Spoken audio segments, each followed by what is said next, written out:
Hello my dear students, कैसे हैं आप सब। आई होप सो कि आप लोग सब अच्छे होंगे, सेफ होंगे। आज का लेक्चर हमारा बहुत ही इंपॉर्टेंट होने वाला है। बहुत ही इंपॉर्टेंट केस कह सकते हैं आज हम लोग पढ़ने जा रहे हैं। सिंपली सपोर्टेड बीम के लिए अभी हम लोग स्टार्ट करेंगे। टॉपिक हमारा चल रहा है shear force and bending moment. I hope so इससे पहले कि आपने लेक्चर्स को देख लिए होंगे, और हम उम्मीद करते हैं कि सारे आपको समझ में आ गए होंगे और उसमें किसी तरह का आपको एटलीस्ट पॉइंट लोड के लिए simply supported beam, over hanging beam, cantilever beam, किसी भी टाइप ऑफ बीम के लिए अगर आपको पॉइंट लोड का आप क्वेश्चन पूछेगा, हम समझते हैं कि आप बहुत इजी तरीके से आप बना सकते हैं। आज का लेक्चर बहुत इंपॉर्टेंट होने वाला है। बहुत बच्चों का था सर यूडीएल में बड़ा डर लगता है, सर यूडीएल का केस करा दो सर, बहुत डर लगता है। उसी केस को मैं यहाँ पे लेकर आया हूँ आपके सामने, और आज हम लोग यूडीएल के केस को बेसिकली यहाँ पे देखने जा रहे हैं। आप यहाँ देख रहे होंगे simply supported beam, UDL and point load. UDL and point load का कुछ एग्जाम्पल हम आज के इस लेक्चर में देखेंगे और कोशिश करेंगे बहुत ही डिटेल में देखने का और बहुत ही अच्छे से देखने का कोशिश करेंगे। तो चलिए वीडियो को स्टार्ट करते हैं। चलिए, तो हम लोग यहाँ पे सबसे पहले जो केसेस बेसिकली हम यहाँ पढ़ेंगे वो केस होगा हमारा एक सिंपली सपोर्टेड बीम का, जिसके ऊपर हम लोग अभी स्टडी करेंगे एक यूडीएल को। पहले हम एक यूडीएल का कंप्लीट कैसे सॉल्व करते हैं एक यूडीएल को मैं आपको यहाँ बताने जा रहा हूँ, और उसके बाद में मिक्स क्वेश्चन को कुछ आगे कराऊंगा थोड़ी देर के बाद। चलिए, तो जल्दी से क्वेश्चन लेते हैं हम लोग। पहले सबसे पहले यहां पे आप चाहें तो मेरे साथ यहां पे लिख सकते हैं केस ऑफ यूडीएल। यूडीएल आपको मालूम है, यूडीएल का मतलब होता है यूनिफॉर्मली डिस्ट्रीब्यूटेड लोड। एक वैसा लोड जो यूनिफॉर्मली डिस्ट्रीब्यूटेड हो किसी भी मेंबर के ऊपर, और अगर हम कहीं पे भी सेक्शन कट करके देखेंगे उस पर्टिकुलर बीम में, तो लोड की वैल्यू हमेशा हम लोगों को सेम दिखेगी हर पॉइंट पे। तो वैसे लोड को कहते हैं UDL, that is uniformly distributed load. चलिए, तो अब हम यहां पे एग्जांपल के तौर पे लेते हैं एक सिंपली सपोर्टेड बीम। सबसे पहले एक सिंपली सपोर्टेड बीम ड्रॉ करते हैं, और इस बीम के ऊपर एक यूडीएल जो है इस टाइप से दिखाते हैं। ये मैंने एक यूडीएल दिखा दिया, और इस यूडीएल की वैल्यू फॉर एग्जांपल है W न्यूटन पर मीटर, और ये जो मेरा यूडीएल एक्ट कर रहा है ये हम लोग का कुछ L डिस्टेंस पे एक्ट कर रहा है। ये सपोर्ट A है और ये सपोर्ट B है, और इसका हमको बोल रहा है SFD और BMD ड्रॉ कीजिए। बहुत सिंपल है। कैसे ड्रॉ होगा थोड़ा ध्यान से देखेंगे। पॉइंट लोड के केस, जो पॉइंट लोड का केस आपने देखा होगा उससे थोड़ा सा ये ट्विस्टेड है, थोड़ा सा ट्विस्टेड है। तो इसको बस ध्यान से समझना है कहां पे ट्विस्ट है यहां पे। और अगर इससे पहले के पॉइंट लोड के केस अगर आपने नहीं देखे हैं, जो बच्चे नए वीडियो के साथ जुड़े हैं, मैं आई बटन में लिंक डाल दूंगा, आप वहां से देख सकते हैं। ठीक है, चलिए स्टार्ट करते हैं। तो सबसे पहले आपके पास एक सिंपली सपोर्टेड बीम है जिसके कंप्लीट स्पैन के ऊपर यूडीएल लग रहा है। ये यूडीएल ध्यान से देखिएगा, कंप्लीट स्पैन पे लग रहा है, थोड़े से स्पैन पे नहीं लग रहा है, कंप्लीट स्पैन पे। तो पहले मैं कंप्लीट स्पैन का केस कराऊंगा, इसके बाद फिर मैं आपको कराऊंगा कि हमारा अगर शॉर्ट स्पैन पे लग रहा होगा तो कैसे बनेगा। ठीक है, ये चीज क्लियर है आप लोगों को। चलिए आगे बढ़ते हैं। तो सबसे पहला काम हम लोग करेंगे क्या, जब यहां पे एक सपोर्ट है तो यहां पे एक रिएक्शन आएगा अरे, यहां पे भी एक सपोर्ट है तो यहां पे भी एक रिएक्शन आएगा आरबी। तो मेरा as it is vertical support का केस है, तो मेरा सबसे पहला स्टेप होगा रिएक्शन फाइंड करने का। आपको मालूम है कभी भी वर्टिकल सपोर्ट का अगर केस रहता है तो सबसे पहला काम हम लोग क्या करते हैं, रिएक्शन फाइंड करते हैं। तो यहां पे सबसे पहला जो मेरा स्टेप होगा दैट इज स्टेप नंबर 1, और स्टेप नंबर 1 मेरा होगा टू फाइंड रिएक्शन। रिएक्शन मतलब आर ए और आरबी की वैल्यू फाइंड करना है। तो यहां पे स्टेप नंबर 1 में लिखेंगे हम लोग to find reaction. To find reaction आप चाहें तो ब्रैकेट में लिख सकते हैं R A and R B. बोलिए कोई दिक्कत, आर ए और R B. As it is R A और आर बी को निकालने के लिए हम 3 इक्विलिब्रियम कंडीशन का अप्लाई करेंगे। जो मेरा 3 इक्विलिब्रियम कंडीशन होता है, समेशन एच, समेशन वी और समेशन एम। ये 3 इक्विलिब्रियम कंडीशन होता है मेरे पास। चलिए, तो सबसे पहला इक्विलिब्रियम कंडीशन जो मेरे पास होता है वो होता है summation H is equals to 0, दूसरा होता है summation v is equals to 0, और तीसरा होता है summation m is equals to 0। ये 3 इक्विलिब्रियम कंडीशन हमारे पास होता है, आपको मालूम होगा सभी लोगों को। चलिए, तो सबसे पहला इक्विलिब्रियम कंडीशन लगाते हैं summation h is equals to 0। That means कि इस पर्टिकुलर क्वेश्चन में जितने भी हॉरिजॉन्टल फोर्सेस लग रहे हैं सबका समेशन 0 के बराबर। तो क्या इस पर्टिकुलर क्वेश्चन में कोई हॉरिजॉन्टल फोर्स आपको दिख रहा है? एज इट इज नहीं दिख रहा है। इसका मतलब कि पहला कंडीशन हमारा खत्म, इसको लगाने की जरूरत ही नहीं है। अब आइए दूसरा इक्विलिब्रियम कंडीशन के तरफ, that is summation v is equals to 0। That is कि इस फिगर में जितने भी आपके पास वर्टिकल फोर्सेस लग रहे हैं सबका समेशन 0 के बराबर। और एज इट इज हम साइन कन्वेंशन क्या लेके चलेंगे, जो भी फोर्स अपवर्ड डायरेक्शन में जाएगा पॉजिटिव और जो भी फोर्स डाउनवर्ड डायरेक्शन में आएगा निगेटिव। ये साइन कन्वेंशन लेके चलेंगे हम लोग। चलिए तो सबसे पहले देखते हैं अपवर्ड डायरेक्शन में जाने वाला फोर्स कौन कौन सा है। आर ए है प्लस आरबी है और एक हमारा यूडीएल है जो डाउनवर्ड एक्ट कर रहा है। तो आप लोगों ने इंजीनियरिंग मैकेनिक्स में पढ़ा होगा। अब आपके दिमाग में जो लोग बच्चे ध्यान से इनके उतर गया होगा वो समझ रहे। अब हम लोग चाहें तो लिख सकते थे R A plus R B minus W, क्योंकि डब्ल्यू इंटेंसिटी का यूडीएल है जो नीचे एक्ट कर रहा है। लेकिन हम लोग यहाँ पे माइनस डब्ल्यू नहीं लिखेंगे। क्यों नहीं लिखेंगे? इंजीनियरिंग मैकेनिक्स में आपको पढ़ाया गया था, रिएक्शन टॉपिक में पढ़ाया गया होगा कि जब भी हम लोग यूडीएल का केस दिया हुआ होता है तो यूडीएल को हम लोग पॉइंट लोड में कन्वर्ट करते हैं और तब हम रिएक्शन फाइंड करते हैं। आपने इंजीनियरिंग मैकेनिक्स में पढ़ा होगा कि यूडीएल को पॉइंट लोड में कन्वर्ट किया जाता है और उसके बाद रिएक्शन निकाला जाता है। लेकिन क्योंकि हम लोग मॉस स्ट्रेंथ ऑफ मटेरियल पढ़ रहे हैं या mechanics of solid, mechanics of material, जिस भी नाम से आप इस सब्जेक्ट को कॉल करेंगे, इसमें हम लोग shear force and bending moment पढ़ रहे हैं स्पेशली। तो यहां पे हम लोग पॉइंट लोड में कन्वर्ट करके नहीं दिखाएंगे।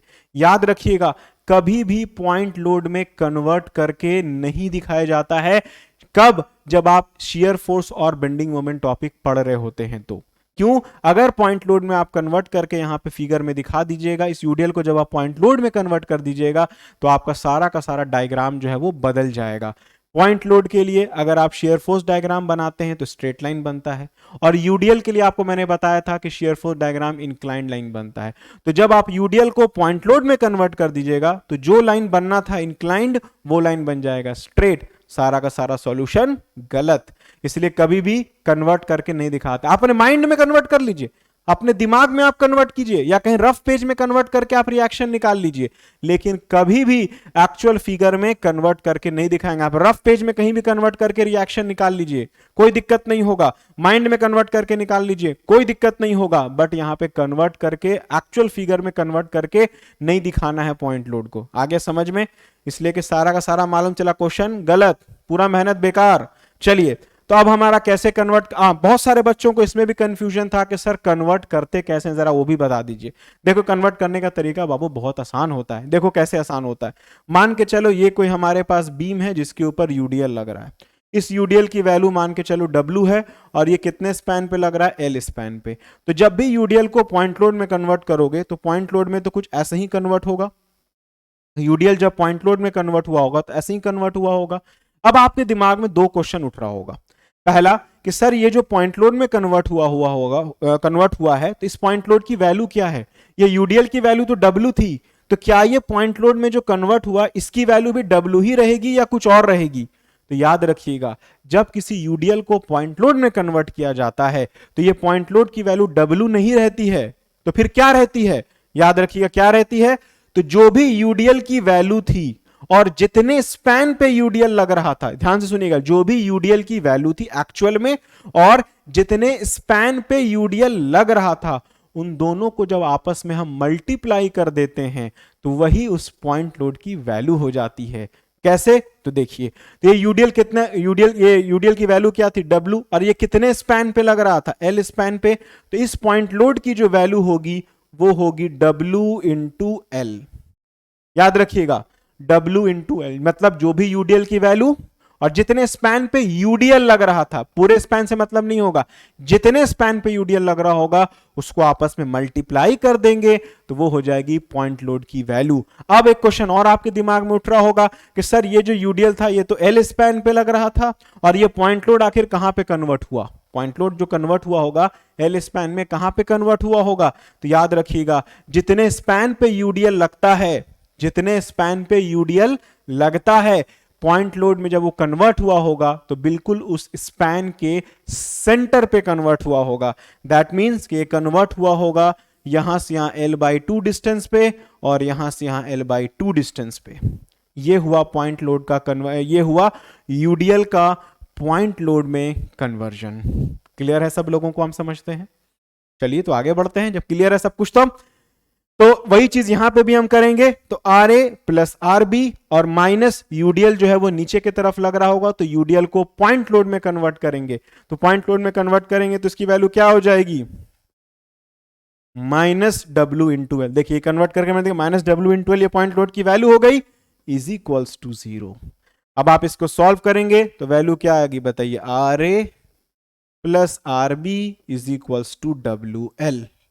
इसको मान लेते हैं इक्वेशन नंबर 1। ठीक है, अब तीसरा इक्विलिब्रियम कंडीशन लगाते हैं मोमेंट का, और मोमेंट हमेशा सपोर्ट पे 0 लेंगे हम लोग, और मोमेंट के केस में भी आपको याद होगा clockwise moment positive, anti clockwise moment negative. चलिए, तो सबसे पहला लोड, अब मोमेंट हमेशा सपोर्ट पे लेंगे, तो moment about B is equals to 0। हम मैं बी पे 0 ले रहा हूं, आप चाहें तो मोमेंट ए पे भी 0 ले सकते हैं। तो चलिए सबसे पहले क्या होगा मोमेंट, तो ए से लेके बी तक का डिस्टेंस क्या है, एल है, तो आर ए इंटू एल। अब इसके बाद एक यूडीएल लग रहा है जो ए से बी तक पूरे स्पैन पे लग रहा है, तो इसकी वैल्यू इसके वजह से कितना मोमेंट आएगा, तो इस यूडीएल को जब मैंने पॉइंट लोड में कन्वर्ट किया था तो वैल्यू क्या आई थी, minus W into L. Minus इसलिए क्योंकि एंटी क्लॉकवाइज रोटेट कराएगा, तो डब्ल्यू इंटू एल, ये तो पॉइंट लोड में मान के चलिए कन्वर्ट हो गया, और कितने दूरी और कितना दूरी होगा उस पॉइंट लोड का बी तक का, तो एल बाई 2 होगा। देखिए एल बाई 2, तो यहां मल्टीप्लाई कर देंगे L by 2 is equals to 0। इसको सॉल्व करेंगे तो आर ए निकल जाएगा, आर ए आएगा डब्ल्यू एल बाई 2 न्यूटन, और इस आर ए को इसमें पुट कर देंगे तो आ जाएगा आर बी भी आएगा डब्ल्यू एल बाई 2 न्यूटन। तो आपका आर ए और आर बी जो है निकल गया, यूनिट चाहे तो आप यहां लिख दीजिए न्यूटन। यूनिट तो लिखिएगा ही, वरना एग्जाम में यूनिट नहीं लिखने के ऊपर के वजह से मार्क्स आपका कट सकता है। ठीक है, तो आपने आर ए और आर बी निकाल लिया, हम समझते हैं कोई दिक्कत नहीं होगा। आर ए आर बी निकालने में, अगर आर ए आर बी निकालने में कोई दिक्कत नहीं है तो टास्क मालूम है क्या करना है, वीडियो को लाइक करना है, शेयर करना है मैक्सिमम, और जिन लोगों ने भी चैनल को सब्सक्राइब अभी तक नहीं किया है जल्दी जल्दी करो सब्सक्राइब, और अच्छे अच्छे वीडियोस आने वाले हैं, और अच्छे अच्छे कंटेंट्स आने वाले वीडियोस में। ठीक है, चलो, और चैनल के साथ एकदम बने रहना है। चलो आगे बढ़ते हैं। अब तो पहला स्टेप हमारा कंप्लीट हो गया जिसमें हमने रिएक्शन फाइंड कर लिया, आर ए और आर बी। अब अगला स्टेप है शेयर फोर्स निकालने का। चलिए अब बढ़ते हैं अपने स्टेप नंबर 2 के तरफ, और स्टेप नंबर 2 होगा हमारा टू फाइंड एसएफ। एसएफ का मतलब आपको मालूम है, टू फाइंड शेयर फोर्स। अब शेयर फोर्स निकालने के लिए अब आपको करना क्या होगा, एज इट इज आपको क्या करना होगा, कितने पॉइंट्स दिए हुए हैं, पहले तो आपको डिसाइड करना होगा सॉल्यूशन शुरू कहां से करें, एंड कहां पे करें। एज इट इज हम डिसाइड करेंगे कि मेरा सॉल्यूशन ए से शुरू होगा, बी पे एंड होगा। आप बोलिएगा नहीं सर हम मानेंगे बी से शुरू करके ए पे, मान लो यार कोई दिक्कत नहीं है, हम लेकिन मान रहे हैं कि सॉल्यूशन मेरा ए से शुरू होगा, बी पे एंड होगा। पहला तो आपने ये डिसाइड किया। दूसरा फिर आपको डिसाइड करना है कि कितने पॉइंट्स इसमें क्वेश्चन में दिए हुए हैं। जितने पॉइंट्स दिए हुए होंगे उतने पॉइंट्स पे मेरा शेयर फोर्स निकलेगा, as well as bending moment भी निकलेगा। इस पर्टिकुलर फिगर में सिर्फ 2 पॉइंट आपको दिख रहा है, पॉइंट ए और पॉइंट बी। इसका मतलब कि मेरा सिर्फ 2 ही पॉइंट पे शेयर फोर्स निकलेगा। चलिए अब निकालते हैं। अब यहां से थोड़ा सा ट्विस्ट आना शुरू होगा, अब मजा आएगा ट्विस्ट। देखिए क्या ट्विस्ट है। अब सबसे पहले तो हमारा शेयर फोर्स ए पे निकलेगा भाई साहब, ए पे, और शेयर फोर्स ए पे क्या होगा हमारे पास, क्योंकि एक चीज याद रखना है, हमने स्टार्ट कहां से किया सॉल्यूशन, ए से, एंड कहां करना है, बी पे। तो स्टार्टिंग पॉइंट मेरा क्या है, ए है, और एंडिंग पॉइंट मेरा क्या है, बी है। ये याद रखना है, स्टार्टिंग और एंडिंग पॉइंट याद रखना कौन सा है मेरा, ए मेरा स्टार्टिंग पॉइंट, तो एंडिंग पॉइंट मेरा बी है। अगर आप बी से स्टार्ट करते तो बी आपका स्टार्टिंग पॉइंट होता और एंड पॉइंट आपका ए होता। तो मेरे लिए उल्टा चल रहा है, मेरा ए स्टार्टिंग है, बी मेरा एंडिंग है। अब तो शेयर फोर्स ए पे निकाल रहे हैं, तो ए से पहले तो कोई भी लोड हमारा नहीं लग रहा है। अब ए पे एक लोड लग रहा है आर ए, दिख रहा होगा आपको, और अब वो अपवर्ड लग रहा है इसलिए उसको हम पॉजिटिव मानेंगे।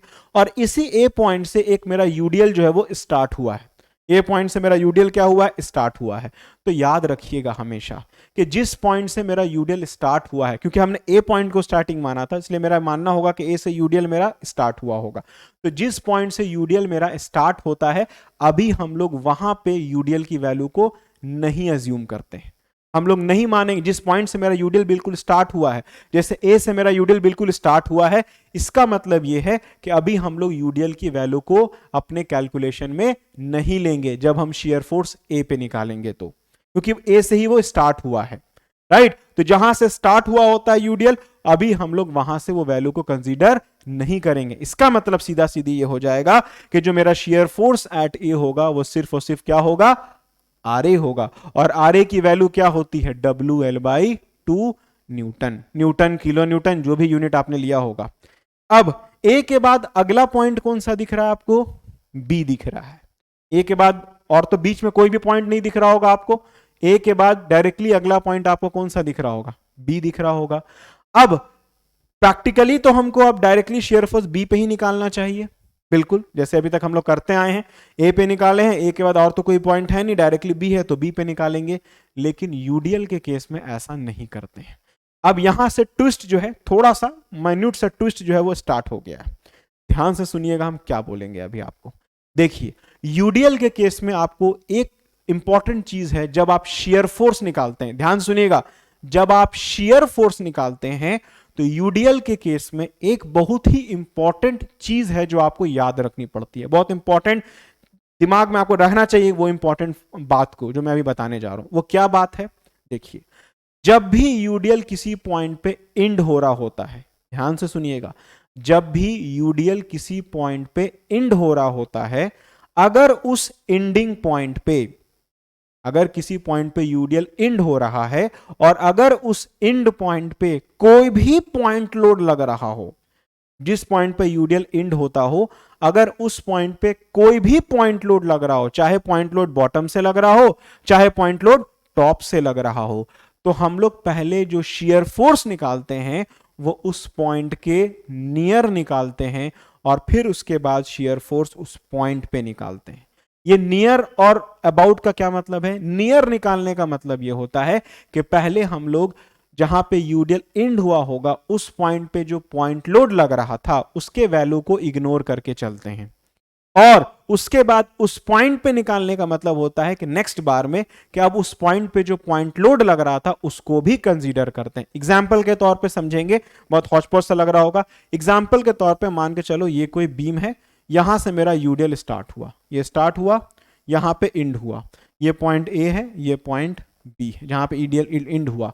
अगर इस बी पॉइंट पे जहां पे मेरा यूडीएल एंड हुआ है, जो मेरा बी पॉइंट है, अगर इस बी पॉइंट पे कोई पॉइंट लोड मान के चलो लग रहा हो, जैसे अभी पॉइंट लोड कहां से लग रहा है, टॉप से लग रहा है, हो सकता है कोई पॉइंट लोड हमारा बॉटम से भी लग रहा हो सकता है ऐसा हो, या फिर अगर ए से बी तक में जो मेरा यूडीएल था इसके बीच में या साइड में कहीं पे भी कोई पॉइंट लोड लग गया हो, जैसे यहां पे एक पॉइंट लोड लग गया। जरूरी नहीं है कि मान के चलो ये बीम का स्पैन अगर 4 मीटर था तो मानते हैं कि सपोर्ट ए से ये मेरा जो पॉइंट लोड है वो 3 मीटर पे लग रहा है। मतलब ये पॉइंट लोड क्या किया, उस यूडीएल को कहीं से ऑब्स्टेकल कर दिया, यूडीएल के बीच में या साइड में कहीं से वो आके लग गया हो।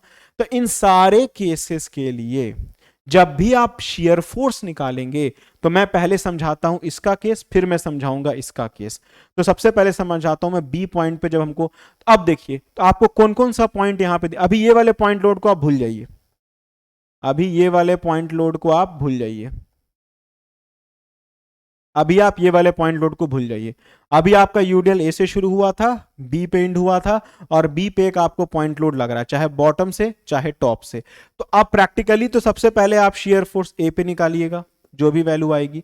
अब ए के बाद अगला शियर फोर्स आपका कहां निकलना चाहिए था, बी पे, क्योंकि ए और बी के बीच में और कोई तो पॉइंट आपको नहीं दिख रहा है अभी फिगर में। लेकिन अभी हम लोग यहां पे शियर फोर्स डायरेक्टली बी पे नहीं निकालेंगे। क्यों नहीं निकालेंगे, तो मैंने आपको बताया कि अगर जिस पॉइंट पे यूडीएल एंड होता हो, अगर वहां पे कोई पॉइंट लोड लग रहा है, चाहे टॉप से चाहे बॉटम से, तो पहले हम लोग शियर फोर्स उस पॉइंट के नियर निकालते हैं, फिर शियर फोर्स उस पॉइंट पे निकालते हैं। मतलब अभी हम शियर फोर्स ए के बाद डायरेक्टली बी पे नहीं निकालेंगे, यहां लिखेंगे shear force N to B. N कहने का मतलब होगा नियर टू बी। नियर का मतलब सिर्फ और सिर्फ ये होगा कि ये जो पॉइंट लोड लग रहा है चाहे टॉप से चाहे बॉटम से, अभी हम लोग इस पॉइंट लोड की वैल्यू को नियर टू बी में नहीं दिखाएंगे।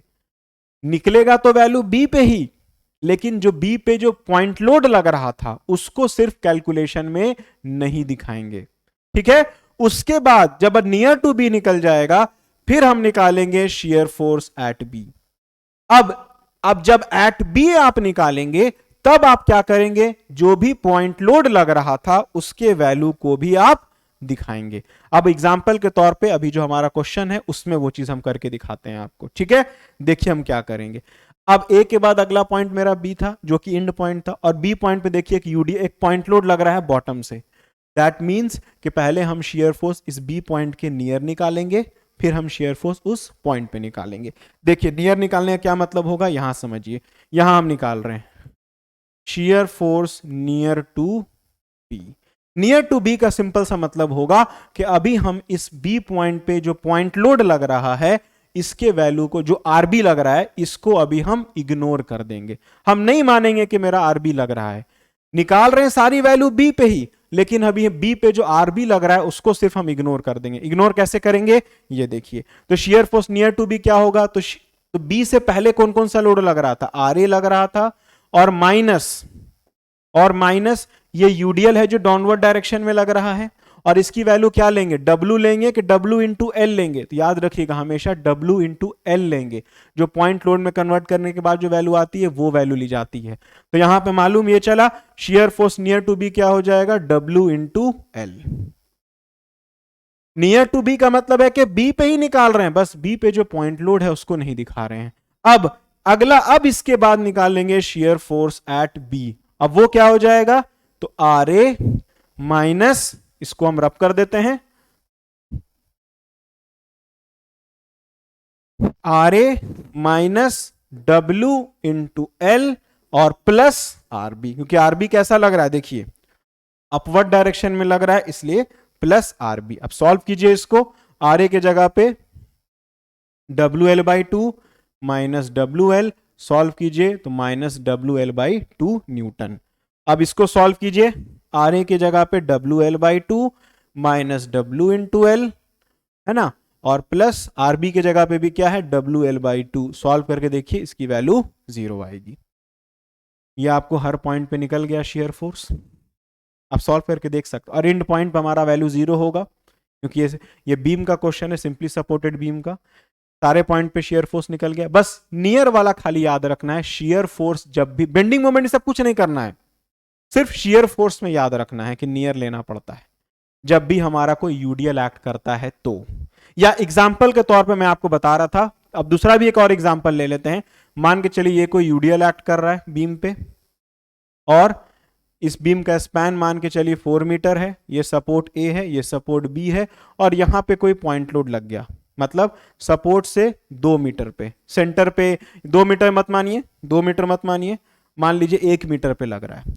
और ये जो यूडीएल है इसकी वैल्यू मान लीजिए 4 न्यूटन पर मीटर है, और ये जो पॉइंट लोड लग रहा है ये 10 न्यूटन का लग रहा है, ठीक है। और ये जो पॉइंट है इसकी वैल्यू, और यहां पे जहां ये यूडीएल कहां एंड हुआ है, इस बी पे, और इस बी पॉइंट पे कोई पॉइंट लोड नहीं लग रहा है। देखिए कोई पॉइंट लोड लग रहा है, नहीं लग रहा है। पॉइंट लोड कहां लग रहा है, सी पे। तो कैसे कैसे निकलेगा मेरा शेयर फोर्स, तो पहले निकालेंगे शेयर फोर्स एट ए, जो भी वैल्यू आएगी आर ए, क्योंकि यूडीएल वहां से स्टार्ट हुआ है तो उसको नहीं लेंगे। अब ए के बाद अगला पॉइंट कौन सा दिख रहा है, सी, और ये सी कैसा पॉइंट है, ये यूडीएल को कहीं से ब्रेक कर रहा होगा, तो पहले हम लोग शेयर फोर्स सी पे नहीं निकालेंगे, शेयर फोर्स नियर टू सी निकालेंगे। और नियर टू सी मेरा शेयर फोर्स कितना निकलेगा वो देखिए, वो निकलेगा आर ए। अब ए से सी तक में जो यूडीएल लग रहा है सिर्फ वो वैल्यू लेंगे हम। ए से सी तक में कितना यूडीएल लग रहा है, 4 न्यूटन का, और कितने स्पैन पे लग रहा है, 1 मीटर तक। तो यहां लिखेंगे 4 इंटू 1, इसको पॉइंट लोड में कन्वर्ट करके, ठीक है। अब इसके बाद शेयर फोर्स कहां निकालेंगे, सी पे निकालेंगे। अब सी पे जब निकालेंगे तो जो वैल्यू है वही लिखेंगे, क्या लिखेंगे, R A minus W into 1, W का मतलब है यहां 4 हो जाएगा, आर ए माइनस 4 इंटू 1, और एक जो माइनस 10 न्यूटन का जो यूडीएल लग रहा है वो भी दिखाएंगे, पॉइंट लोड, सॉरी। अब ए के बाद, सी के बाद अगला पॉइंट बी, क्या बी पे कोई पॉइंट लोड लग रहा है, नहीं लग रहा है, तो डायरेक्टली सी के बाद अब मेरा बी, कोई नियर वेयर यहां पे नहीं रहेगा। जैसे एक और एग्जांपल, मान के चलिए कोई बीम है और कोई यूडीएल हमारा सिर्फ यहीं तक लग रहा है, और कोई पॉइंट लोड यहां पे लग रहा है। मान के चलिए ये सपोर्ट ए था, ये सपोर्ट बी था, ये पॉइंट सी था, है ना, और इसकी वैल्यू मान के चलो 2 न्यूटन पर मीटर थी, तो शेयर फोर्स ए पे निकलता, ए के बाद सी पे निकलता, क्योंकि सी पे कोई पॉइंट लोड दिख रहा है आपको, टॉप से बॉटम से नहीं दिख रहा है, तो share force at A, share force at C और शेयर फोर्स एट बी। कोई नियर नहीं निकालेंगे, बस नियर तभी निकलेगा जहां पे यूडियल एंड होता हो या यूडियल को कहीं से भी बाइफरकेट कर दिया गया, ब्रेक कर दिया हो कोई पॉइंट लोड, जैसे इस केस में यहां पे यूडियल को ब्रेक कर दिया था इसलिए नियर निकालना पड़ा, लेकिन यहां पे कोई पॉइंट लोड नहीं था इसलिए कोई नियर नहीं निकालना पड़ा। इस केस में सी पे एंड हो रहा था यूडियल, कोई पॉइंट लोड नहीं था, चाहे टॉप से चाहे बॉटम से, कोई नियर नहीं निकालना पड़ा, डायरेक्टली ए पे, सी पे और बी पे निकाला। ये छोटा मोटा कॉन्सेप्ट है जो आपको याद रखना होगा बस। किसके केस में? यूडीएल के केस में। तो मालूम ये चला शेयर फोर्स आपको हर पॉइंट पे निकल गया। अब इसका डायग्राम ड्रॉ कर दीजिए। चलिए डायग्राम ड्रॉ करते हैं, यहां पे डायग्राम ड्रॉ करते हैं।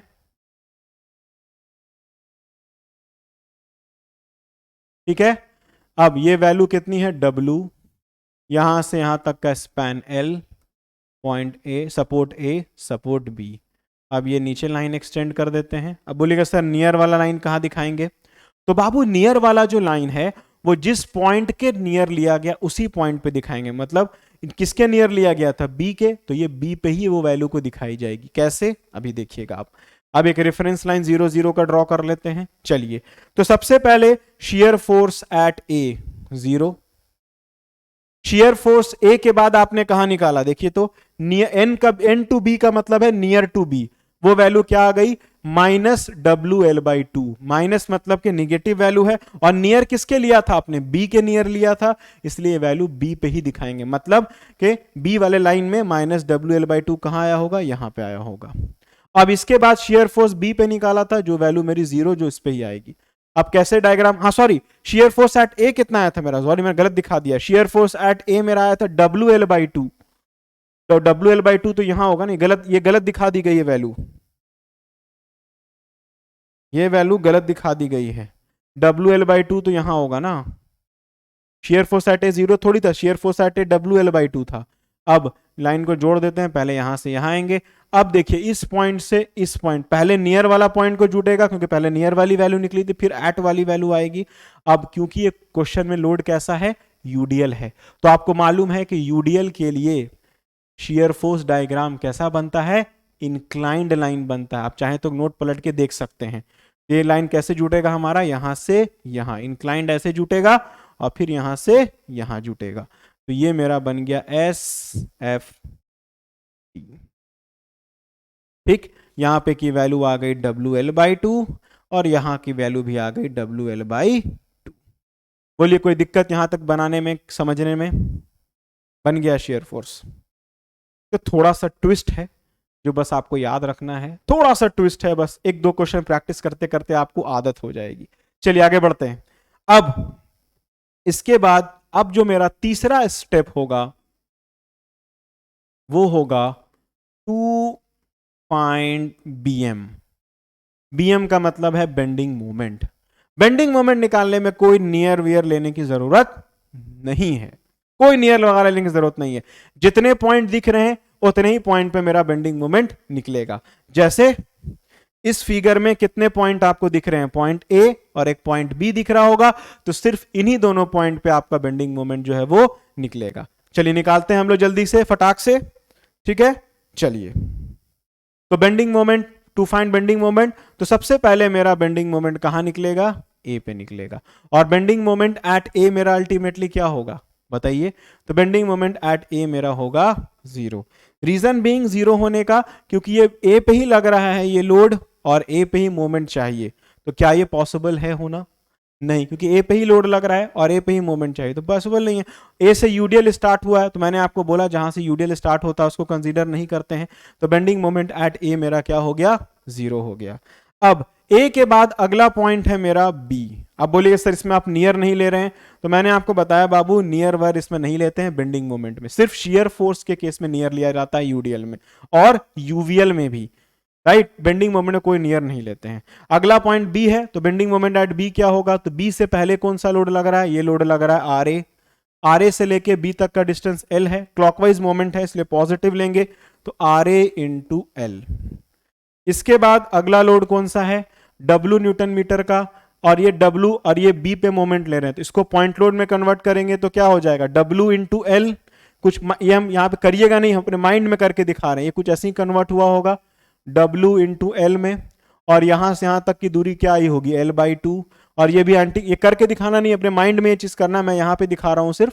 तो W इंटू एल, तो ये पॉइंट लोड की वैल्यू, और यहां तक का डिस्टेंस है L/2, और ये एंटी क्लॉकवाइज डायरेक्शन में होगा, तो यहाँ पे लिखेंगे -W into L into L/2, है ना। वैल्यू पुट कीजिए, आर की value WL/2 into L minus WL²/2, solve कीजिए, इसकी वैल्यू भी 0 आएगी, और सपोर्ट पे तो अल्टीमेटली मेरी वैल्यू 0 आनी चाहिए।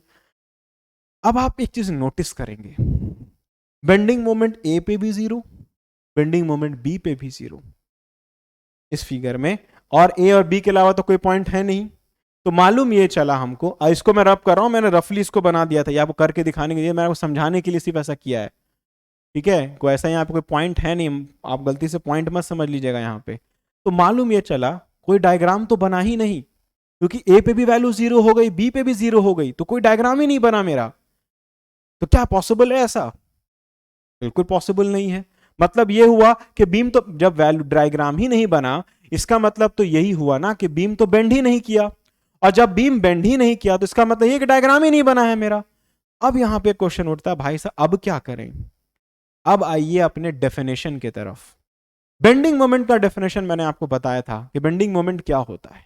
बेंडिंग मोमेंट मैंने आपको बताया था कि अगर कोई बॉडी पे कोई लोड लगता है, उसके वजह से जब वो बॉडी डिफॉर्म करती है, कोई भी बॉडी जब डिफॉर्म करती है, जब उसमें एक्सटर्नल रोटेशन आता है, किसी बॉडी पे जब हम लोड लगाते हैं उसके वजह से उसके अंदर एक्सटर्नल रोटेशन आता है, उसको बैलेंस करने के लिए जब बीम अपने तरफ से कोई रोटेशन देता है ताकि बीम के इक्विलिब्रियम को मेंटेन कर सके, उसी इंटरनल रोटेशन को हम बेंडिंग मोमेंट कहते हैं। पता है, या मैंने डेफिनेशन में बता रखा है।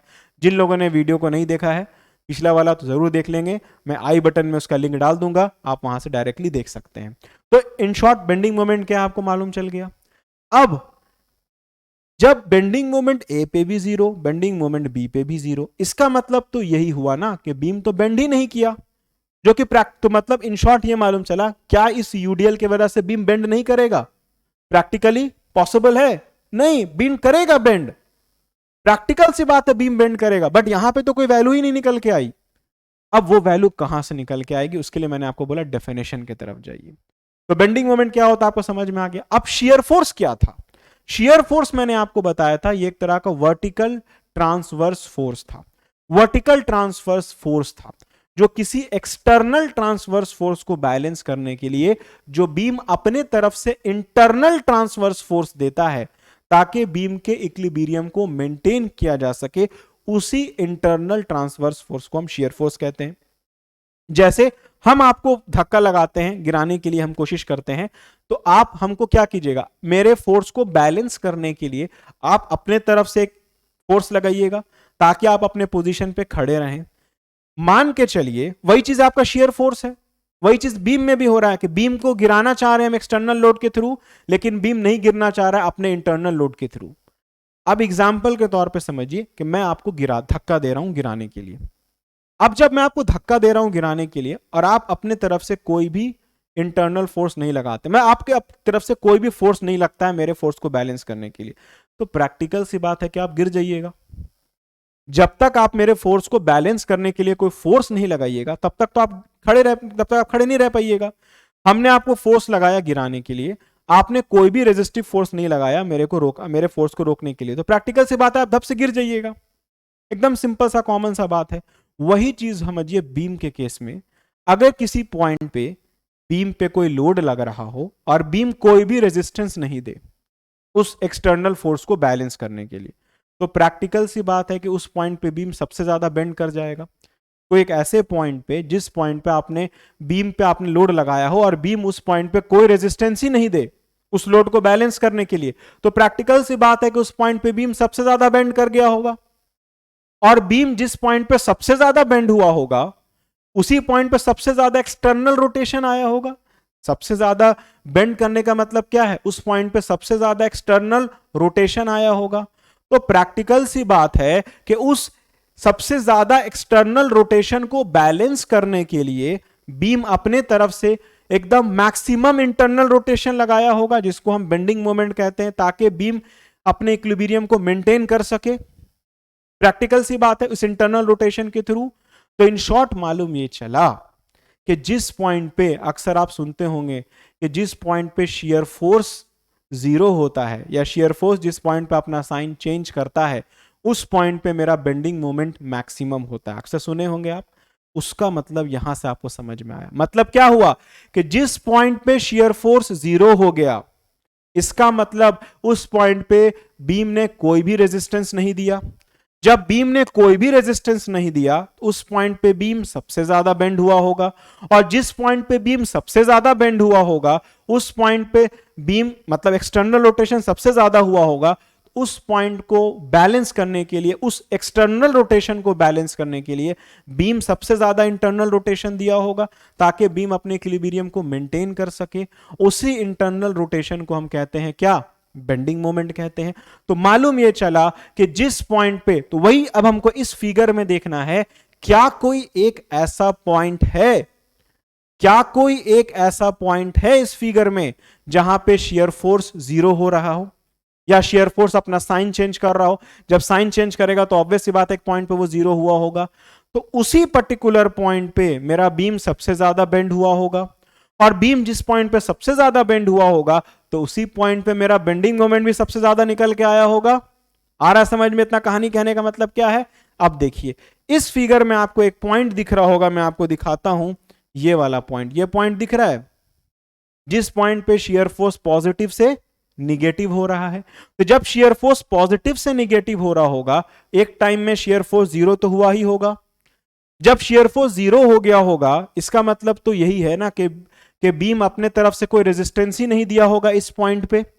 और जब इस पॉइंट पे बीम अपने तरफ से कोई भी रेजिस्टेंस नहीं दिया होगा, तो प्रैक्टिकल सी बात है कि इस पॉइंट पे बीम सबसे ज्यादा बेंड हुआ होगा, क्योंकि रेजिस्टेंस आया ही नहीं, तो सबसे ज्यादा बेंड हुआ होगा बीम। और जब सबसे ज्यादा बीम बेंड हुआ होगा, तो उसी पॉइंट पे सबसे ज्यादा बेंडिंग मोमेंट भी हमारा आया होगा।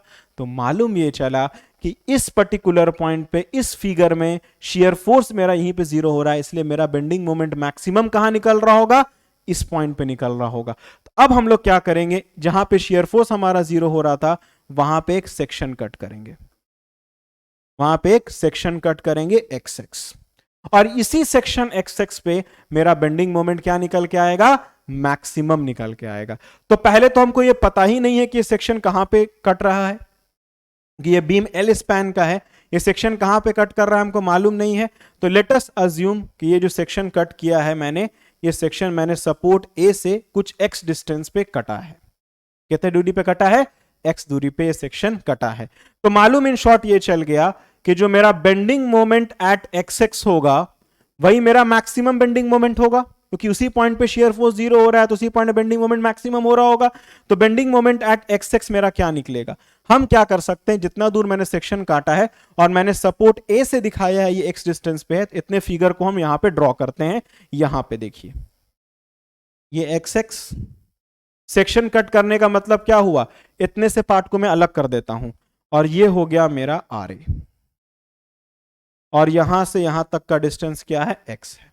और ये कौन सा लोड है? डब्ल्यू, क्योंकि यूडीएल है, यूडीएल कहीं भी सेक्शन काटेंगे तो वैल्यू सेम होगी। तो मालूम ये चला कि bending moment at x x ही मेरा मैक्सिमम वैल्यू होगा। चलिए, bending moment at x x मेरा क्या होगा? देखिए तो आर ए इंटू एक्स होगा, R A into x clockwise, और W into x by two minus W into x by two. W into x तो पॉइंट लोड में कन्वर्ट हुआ, और यहां से यहां तक की वैल्यू x बाई टू। तो अगर हमको x की वैल्यू पता होती तो मेरा मैक्सिमम बेंडिंग मोमेंट जो है निकल नहीं जाता। अगर हमको x की वैल्यू पता होती तो मेरा मैक्सिमम बेंडिंग मोमेंट निकल जाता। हमको मालूम ये चला, इसको हम एक मान लेते हैं इक्वेशन नंबर ए। अगर इस इक्वेशन में x की वैल्यू हमको पता चल जाए तो मेरा मैक्सिमम बेंडिंग मोमेंट जो है वो निकल जाएगा। अब निकालते हैं, तो अब x की वैल्यू कैसे निकलेगी? अब हम यहां पे निकालते हैं टू फाइंड x। अब x कौन सा पॉइंट है? वैसा पॉइंट है जहां पे शियर फोर्स 0 हो रहा है। तो हम यहां पे कर सकते हैं, इस ये फिगर में shear force at x X is equals to 0, मतलब कि इस एक्स एक्स पे हम शियर फोर्स की वैल्यू जो है वो 0 ले लेते हैं। चलिए ले लेते हैं, कैसे? तो एक्स एक्स से पहले कौन सा लोड लग रहा है? देखिए तो आर ए लग रहा है, आर ए, और माइनस डब्ल्यू इंटू एक्स लग रहा है, W into x is equals to 0। R A की वैल्यू हमारे पास कितनी है? देखिए यहां पे मैं कहां पे लिख दूं, मैं यहां पे लिख रहा हूं, आर ए की वैल्यू है W L by two minus W x is equals to 0। इसको सॉल्व कीजिएगा तो x निकल के आएगा l बाई 2। आप सॉल्व करके देखिए, आप चाहें तो सॉल्व करके देखिए,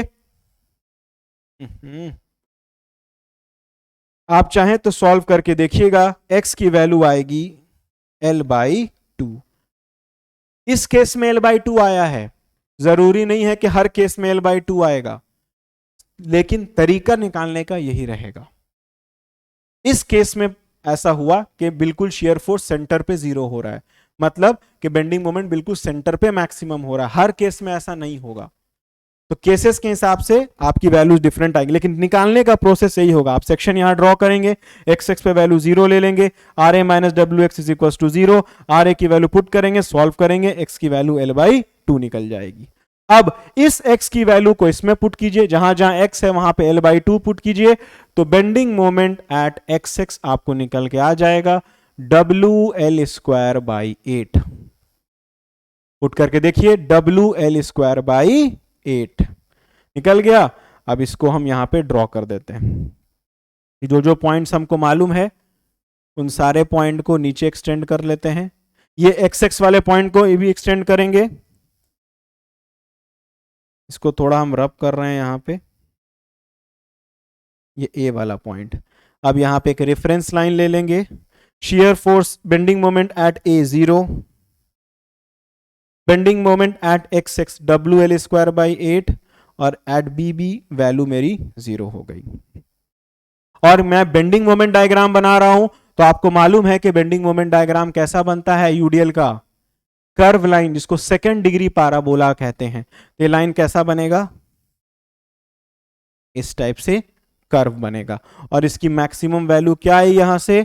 डब्ल्यू एल स्क्वायर बटा 8, इसके नीचे आप लिख देंगे बी एम डी। और अक्सर एग्जाम में ये वैल्यू आपको देखने को मिलती होगी। अक्सर लोग आपसे कहते होंगे कि एक सिंपली सपोर्टेड बीम के ऊपर जब यूडीएल एक्ट करता है तो मैक्सिमम बेंडिंग मोमेंट की वैल्यू आती है डब्ल्यू एल स्क्वायर बाई 8। आप समझ में आ रहा होगा डब्ल्यू एल स्क्वायर बाई 8 कहां से वैल्यू आती है? यही वैल्यू यहां से आती है। तो अब हम समझते हैं कि अगर आपसे कोई पूछेगा यूडीएल का सिंपली सपोर्टेड के लिए मैक्सिमम वैल्यू बेंडिंग मोमेंट की डब्ल्यू एल स्क्वायर बाई 8 कहां से आई, तो आप बता सकते हैं। और यही अगर पॉइंट लोड लगता तो डब्ल्यू एल बाई 4 आता, राइट? तो ये कंप्लीट एक डायग्राम, एक कंप्लीट कह सकते हैं आपको यूडीएल का केस यहां पे बन गया है, जिसमें मैंने एसएफडी बना लिया, मैंने इसका बीएमडी बना दिया। कहीं पे अगर आपको डाउट अभी भी है तो जब मैं लाइव आऊंगा, इसके बाद जस्ट मैं लाइव आऊंगा, तो लाइव क्लास में मैं आपको शेड्यूल बता दूंगा। लाइव में आप पूछ सकते हैं कहां पे आपको चीजें नहीं समझ में आई हैं। यूडीएल का केस समझना बहुत इंपॉर्टेंट है, तो यूडीएल का केस आप लाइव में जरूर पूछ लेंगे। अगर किसी को कहीं पे नहीं समझ में आया हो यूडीएल के केस को, ये पूरे डेरिवेशन को, तो आप पूछेंगे। तो पहले आपका टास्क ये है, पूरे डेरिवेशन को ध्यान से, जो जो मैंने एक एक स्टेटमेंट को कहा है उसको ध्यान से समझेंगे और तब जाके बनाएंगे, तो हम उम्मीद करते हैं आपसे बन जाएगा। अब जो आने वाला लेक्चर हमारा होगा, अब उसमें हम मिक्स क्वेश्चन बनाएंगे कि अगर कोई बीम हो जिसपे यूडीएल भी लग रहा हो, पॉइंट लोड भी लग रहा हो, तो उसका एसएफडी बीएमडी कैसे बनाएंगे, चाहे सिंपली सपोर्टेड हो, ओवर हैंगिंग हो या कैंटिलीवर हो। तो आने वाले लेक्चर में अब हम मिक्स क्वेश्चन सॉल्व करेंगे। हमें जितना मोटा मोटी पढ़ना था हमारा हो गया है। एक यूवीएल और कपल का केस बचा है, वो भी मैं आने वाले लेक्चर में करा दूंगा। बट इसके बाद के जो लेक्चर्स आएंगे उसमें मैं आपको मिक्स क्वेश्चन कराऊंगा, UDL as well as point load के लिए, ओवर हैंगिंग सिंपली सपोर्टेड के लिए, एज वेल एज आपको कैंटिलीवर के लिए मैं करा दूंगा, और उसके बाद मैं यूवीएल और कपल का भी केस आपको करा दूंगा। तो आई होप सो कि आपको चीजें क्लियर हो गई होंगी, वैल्यूज कहां से निकली है आपको मालूम चल गई होगी। और कभी भी यूडीएल का क्वेश्चन आपके पास रहेगा तो हमेशा आपको मैक्सिमम बेंडिंग मोमेंट फाइंड करना पड़ेगा। कोई भी क्वेश्चन आपको रहेगा तो आप चाहें तो, जैसे आपका ये स्टेप नंबर 3 था, इसको आप कर सकते हैं स्टेप नंबर 4, जिसमें आप लिख सकते हैं to find maximum bending moment. तो हर क्वेश्चन में यूडीएल का कोई भी क्वेश्चन आपसे रहेगा तो जब आप बेंडिंग मोमेंट निकाल लेंगे तो तुरंत आप डायग्राम नहीं ड्रॉ करेंगे, पहले आप चेक करेंगे क्या कोई पॉइंट है जहां पे शेयर फोर्स जीरो हो रहा है। तो जिस पॉइंट पे शेयर फोर्स जीरो हो रहा होगा तो बाकी जितनी भी वैल्यूज निकली होगी बेंडिंग मोमेंट की, उन सबसे ज्यादा वैल्यू जो है उसी पॉइंट पे निकलेगी जहां पे शेयर फोर्स जीरो होगा। तो आपको पहले फाइंड करना होगा किस पॉइंट पे शेयर फोर्स जीरो हो रहा है, पहले उस पॉइंट पे जाके बेंडिंग मोमेंट की वैल्यू फाइंड करनी होगी जिसको मैक्सिमम बेंडिंग मोमेंट कहेंगे, उसके बाद जाके फिर आप डायग्राम ड्रॉ करेंगे। तो आने वाले लेक्चर में जब मैं मिक्स क्वेश्चन कराऊंगा तो मैं आपको क्लियर करा दूंगा कि मैं बेसिकली बोलना क्या चाह रहा हूं। ठीक है, तो अब इसी नोट के साथ अब इस लेक्चर को अब यहां पे हम ओवर करेंगे। अब बहुत जल्द हम मिलेंगे नेक्स्ट लेक्चर में जिसमें हम मिक्स क्वेश्चन को आपको कराएंगे। तो अगर आपको वीडियो आज का इंफॉर्मेटिव लगा होगा, चीजें अगर आपको समझ में आई होंगी बहुत अच्छे तरीके से, तो आपको मालूम है क्या करना है, वीडियो को ज्यादा से ज्यादा शेयर करना है, मैक्सिमम बच्चों को जोड़ना है, वीडियो को लाइक करना है और मैक्सिमम लोगों से चैनल सब्सक्राइब भी कराना है और बच्चों तक वीडियो ज्यादा से ज्यादा पहुंचाना है। एज इट इज जो बच्चे ये समझ रहे थे कि टॉपिक हमारा बहुत टिपिकल है, बहुत हार्ड है, नहीं हो सकता है, उनको आप ये जरूर वीडियो दिखाएंगे और उम्मीद करते हैं कि उनको ये वीडियो समझ में आए और उनको आसान लगे। ठीक है, तो इसी नोट के साथ अब लेक्चर को ओवर किया जाए। Thank you so much for watching this video, stay tuned on Desi masters and hope to see you again. Thank you so much.